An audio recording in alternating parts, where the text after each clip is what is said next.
todos, bienvenidos nuevamente al canal Ortopedia 101. Mi nombre es Alejandro Álvarez López y soy especialista en ortopedia y traumatología. En esta presentación te propongo mostrarte algunos de los elementos más importantes relacionados con una de las entidades que afecta con mayor frecuencia al ser humano y que se manifiesta fundamentalmente por dolor lumbar. Muy en especial vamos a estar conversando sobre la hernia discal lumbar. Para que puedas comprender precisamente qué ocurre en un paciente con hernia discal, es importante que conozcas algunos elementos anatómicos esenciales que te van a ayudar mucho a identificar y a explicar por qué ocurren los síntomas y signos de esta entidad. El disco intervertebral, que es la estructura anatómica donde ocurre precisamente la hernia discal, no va a ser más que una estructura fibrocartilaginosa que se va a localizar entre las vértebras de la columna lumbar y va a estar conformado precisamente por dos elementos fundamentales: el núcleo pulposo y el anillo fibroso. El núcleo pulposo va a estar formado fundamentalmente por agua entre un 70 y un 90% y el resto va a estar conformado por proteoglicanos. Por su parte, el anillo fibroso no va a ser más que capas concéntricas de colágeno tipo 1, las cuales envuelven al núcleo pulposo entre los espacios intervertebrales. Existen 23 discos intervertebrales. 6 van a estar localizados en la columna cervical, 12 en la columna torácica y 5 en la columna lumbar. Una vez que se produce la rotura del anillo fibroso, sale el anillo pulposo hacia el ligamento longitudinal posterior, que es la estructura más posterior del cuerpo vertebral como tal, y comprime precisamente las estructuras nerviosas, lo cual causa dolor. ¿Qué ocurre en este momento? El ligamento longitudinal posterior es una estructura que es más débil hacia la periferia que hacia el centro. Es esta la razón por la que la herniación, es decir, la hernia discal, ocurre más hacia las porciones laterales que centrales. Las funciones del disco intervertebral son de gran importancia para la salud de la columna. Una de ellas, y una de las más importantes, va a ser precisamente la amortiguación de las cargas de peso. Y esto lo hace el disco intervertebral precisamente por la cantidad de agua que se encuentra en el núcleo pulposo. Recordemos que era su mayor porcentaje. Otro elemento fundamental va a ser que permite estabilidad, ya que permite, mediante el disco intervertebral, unir las vértebras unas con otras. Favorece la movilidad de la columna y elimina la fricción entre los cuerpos vertebrales que componen la misma. Al hablar de las causas precisamente de la hernia discal, es importante reconocer que existen tres elementos fundamentales. Una va a ser la causa degenerativa, la cual va a estar dada precisamente por la disminución en las concentraciones de agua en el núcleo pulposo, lo que hace el disco intervertebral una estructura más rígida y se produce la ruptura del mismo a través del anillo fibroso.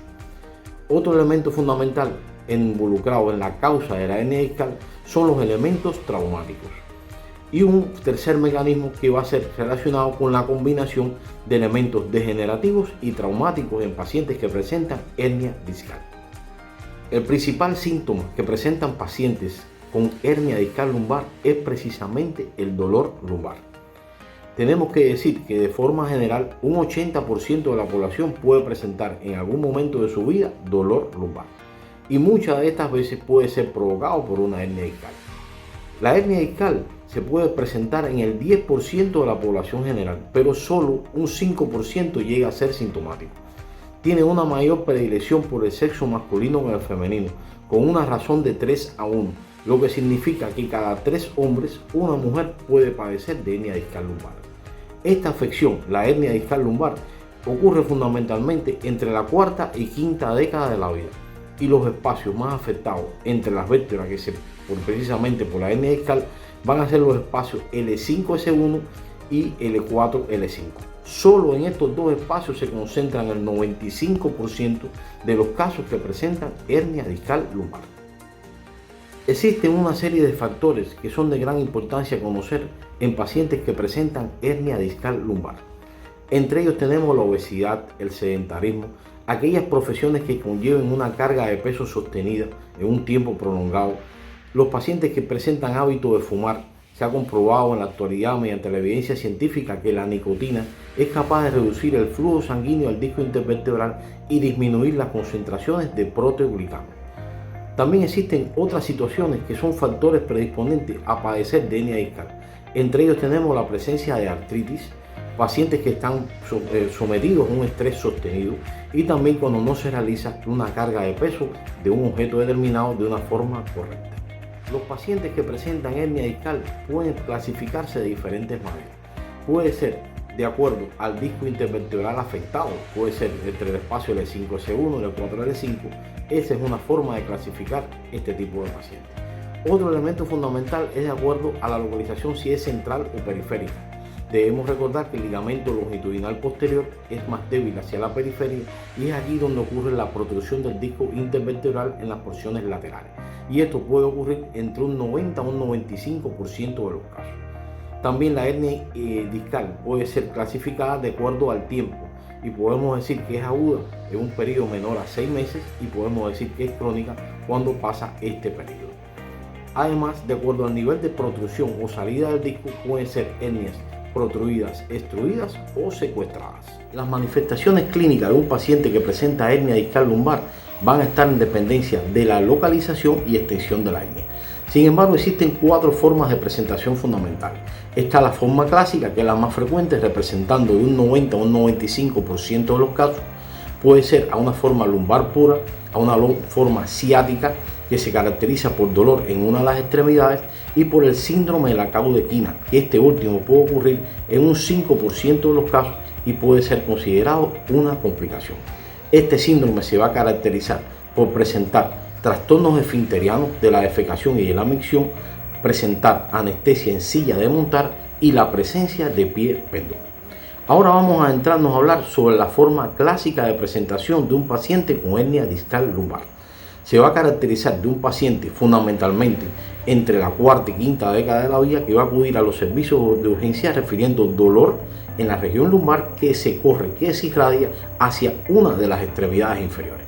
Este paciente va a referir que este dolor aumenta con la actividad física, la carga de peso, va a aumentar también con la defecación, la tos y los estornudos. Cuando le solicitamos al paciente que se siente para conversar sobre sus síntomas, el paciente prefiere por lo general estar de pie, ya que la posición de sentado aumenta sustancialmente la intensidad del dolor. Cuando observamos al paciente en un examen físico, podemos detectar que existe limitación marcada del movimiento de la columna lumbar. Y vamos a observar también la presencia de escoliosis, que va a ser de tipo antálgica. Existen una serie de maniobras clínicas que son de gran importancia para confirmar el diagnóstico o detectar algunas de las lesiones presentes en pacientes que presentan hernia discal lumbar. Una de ellas y la más empleada es la prueba de Lasec y Bragar. La prueba de Lasec se va a caracterizar precisamente por acostar al paciente sobre un plano duro. Vamos a realizar la elevación de la extremidad con la rodilla en extensión y esto va a causar en el paciente dolor y aumento de su calambre y de los hormigueos de la pierna afectada.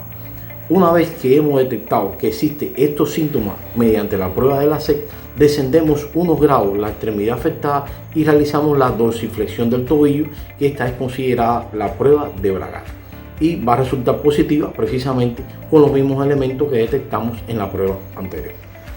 Para confirmar el diagnóstico clínico de un paciente que presenta hernia discal lumbar, es importante realizar 2 tipos de exámenes fundamentales. Uno de ellos son los de tipo imagenológico y los otros son de tipos de electromielográfico. Los exámenes imagenológicos son los más empleados y entre ellos la radiografía simple por su bajo costo y alta disponibilidad. Aunque este examen, la radiografía simple, no confirma directamente la presencia de hernia discal, sí se pueden presentar algunos signos indirectos, como pudiera ser el estrechamiento del espacio intervertebral, y también ayuda a descartar otras lesiones como puede ser precisamente la espondilolistesis. El examen imagenológico de excelencia, que constituye el examen de oro para el diagnóstico de un paciente con hernia discal lumbar, lo constituye la imagen de resonancia magnética, la cual detecta de forma precisa la localización y extensión de la hernia discal lumbar. Por su parte, los exámenes electromielográficos son de gran ayuda y permiten definir en muchas ocasiones la conducta que vamos a seguir con estos enfermos. El tratamiento de un paciente que presenta hernia discal lumbar puede ser de 2 tipos fundamentales. Puede ser conservador o puede ser quirúrgico. El tratamiento conservador constituye la primera línea y es utilizado en el 90% de los enfermos. Esta modalidad de tratamiento a su vez puede ser dividida en 2 formas fundamentales, una forma no farmacológica y otra farmacológica. Dentro del primer grupo vamos a encontrar una serie de medidas que son de gran utilidad, como puede ser el reposo, el cambio del estilo de vida, el uso de la terapia física y de rehabilitación, uso de la medicina alternativa como puede ser precisamente la acupuntura. Ya desde el punto de vista farmacológico se pueden emplear medicamentos para aliviar el dolor, específicamente el uso de los analgésicos, antiinflamatorios no esteroideos y relajantes musculares. En algunos pacientes con dolor intenso, en estas etapas iniciales se puede utilizar los bloqueos epidurales con esteroides, los cuales alivian sustancialmente el dolor. El tratamiento quirúrgico, por su parte, va a estar justificado solo cuando el paciente presenta más de 6 semanas con dolor y mediante estudios imagenológicos de avanzada tiene demostrada la presencia de una hernia discal. También otros elementos que constituyen una indicación quirúrgica de mucha fuerza es la presencia de debilidad muscular progresiva y la presencia precisamente del síndrome de la caudequina como una de las complicaciones. El tratamiento quirúrgico de un paciente con hernia discal lumbar va a consistir de forma general en dos elementos fundamentales: en la extracción del disco dañado y la colocación o no de espaciadores en el espacio intervertebral, lo cual van a ayudar a mantener la altura que existe entre las dos vértebras. Realmente la cirugía por vía endoscópica presenta beneficios sobre la cirugía abierta. Primero, porque disminuye el índice de hospitalización, disminuye los costos, disminuye el tiempo quirúrgico, disminuye la incidencia de reoperación y por tanto de infección que puede ocurrir en los enfermos cuando se compara este tipo de cirugía con la cirugía abierta. A largo plazo se considera por la evidencia que los resultados del tratamiento conservador y quirúrgico son muy similares a los 2 años realizados. Sin embargo, el tratamiento quirúrgico produce un alivio de los síntomas más rápido al compararlo con el tratamiento conservador. Las complicaciones relacionadas con un paciente con hernia discal lumbar van a estar dadas precisamente ligadas al tipo de modalidad de tratamiento empleado, muy en especial en la cirugía. Y va a estar dado fundamentalmente por la presencia de dolor postoperatorio. ¿Qué puede causar esto? Bueno, existen una serie de elementos que tenemos que tener en cuenta. Uno es la mala selección del enfermo para la cirugía. Debemos de tener en cuenta las indicaciones quirúrgicas que te hemos dicho con anterioridad. Que ocurra, por ejemplo, la exploración del disco inadecuado, que ocurra la recurrencia de la hernia. Debemos hablar de recurrencia cuando pasa un periodo mayor de 6 meses y nuevamente se vuelven a presentar los síntomas anteriores. También se puede presentar infección del espacio intervertebral, lo que se conoce como discitis, lesiones de estructuras neurológicas de la columna, como pueden ser las lesiones de la dura madre. Puede existir fibrosis postquirúrgica. Todas estas lesiones constituyen el llamado síndrome doloroso postquirúrgico después de un paciente intervenido por una hernia discal y constituyen complicaciones relacionadas con esta entidad.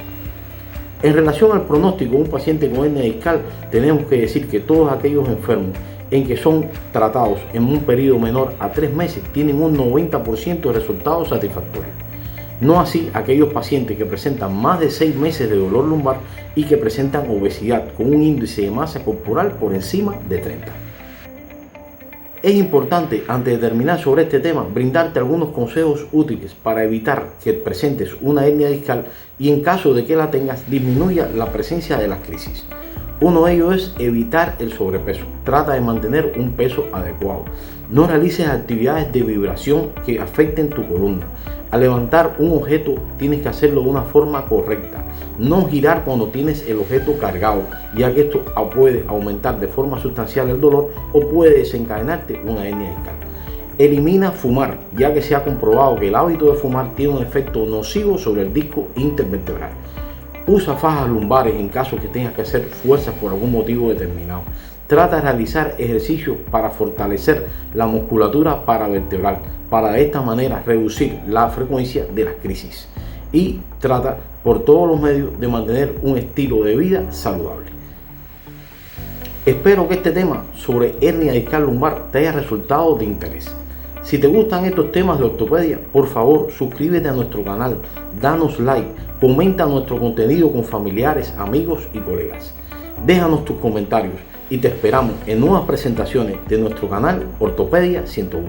Gracias.